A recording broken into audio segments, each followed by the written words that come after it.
अशांत मन में प्रश्नों की अधिकता रहती है। प्रश्नों की वजह से हम सही निर्णय नहीं ले पाते हैं। ऐसी स्थिति में कुछ मौन हो जाना चाहिए। मौन रहकर हालात समझेंगे तो मन को शांति मिल सकती है। इस संबंध में गौतम बुद्ध से जुड़ा एक प्रेरक प्रसंग प्रचलित है। जानिए ये प्रसंग। प्रचलित प्रसंग के अनुसार गौतम बुद्ध रोज अपने शिष्यों को उपदेश देते थे। बुद्ध के प्रवचन सुनने शिष्यों के साथ ही अन्य लोग भी पहुंचते थे।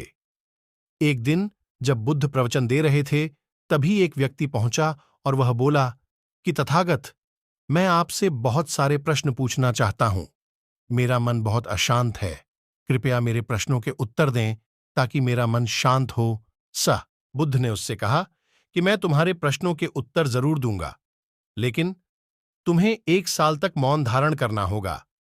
1 साल के बाद तुम जो भी पूछोगे, तुम्हें उसका उत्तर जरूर मिल जाएगा। उस व्यक्ति ने कहा कि 1 साल बाद आप मेरे प्रश्नों के अवश्य देंगे ना? बुद्ध ने कहा कि मैं अपनी बात का पक्का हूं, तुम्हें सारे प्रश्नों के जवाब दूंगा, लेकिन एक। बुद्ध की बात मानकर उस व्यक्ति ने मौन व्रत धारण कर लिया। धीरे धीरे वह मौन की वजह से उसका मन एकाग्र होने लगा। वह ध्यान में उतरने लगा।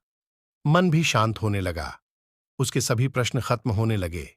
1 साल बीत गया। समय पूरा होने के बाद बुद्ध ने उस व्यक्ति से कहा कि अब तुम अपने सभी प्रश्न मुझसे पूछ सकते हो। ये बात सुनकर वह व्यक्ति हंसा और कहा कि 1 साल पहले मेरे मन में कई प्रश्न थे, लेकिन अब सारे प्रश्न शांत हो गए हैं। अब मेरे पास आपसे पूछने के लिए कोई प्रश्न नहीं है। बुद्ध ने उस व्यक्ति से कहा कि जब तक हमारा मन शांत नहीं है, मन में ढेरों प्रश्न उठते रहते हैं, उसकी परेशानियां बनी रहती हैं।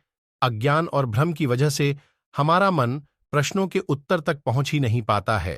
कुछ समय मौन धारण करके हम हालातों को समझेंगे तो सारे प्रश्नों के उत्तर स्वतः ही मिलने लगते हैं।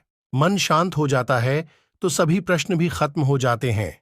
सारी चीजें हम आसानी से समझने लगते हैं और जीवन में सुख शांति